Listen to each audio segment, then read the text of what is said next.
xilligan la joogo markii aad baraha bulshada gashay hadalhaynta ugu badan waa inuu Conte ku soo laabtay Premier League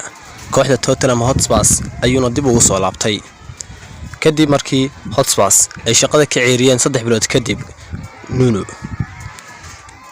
Conte oo lagu garanayo inuu qaado kabab markuu imaado kooxaha waxa tusaale ku filan 10 sano Inter ma qaadin wax Serie A Juventus ayaa 8 sano u dambeysay iska haysta meelahaas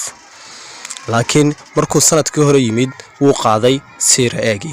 inkastoo mashruuc dhaqaale oo dhibaato ku ah kooxda Inter Milan uu Conte shaqada uga tagay laakiin hadda dib ayuu soo laabtay Premier League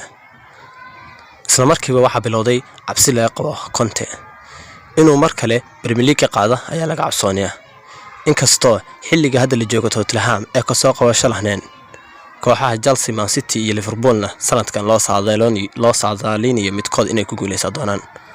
laakiin marka la fiiriyo tacticada cusub ee Conte uu ku qayb galo ciyaaraha markuu ciyaariyo waxay u dhigan tahay mid aad khatar u ah waxa waajib ah in aan u qorno ninkan daafacashada ku fiican Bruno soo bandhigo iyo tacticada soo bandhiga inay ka wanaagsan tahay kuwa hadda maamulaan Premier League muuqaalkan ayaan igu talagalay maanta mahadsanid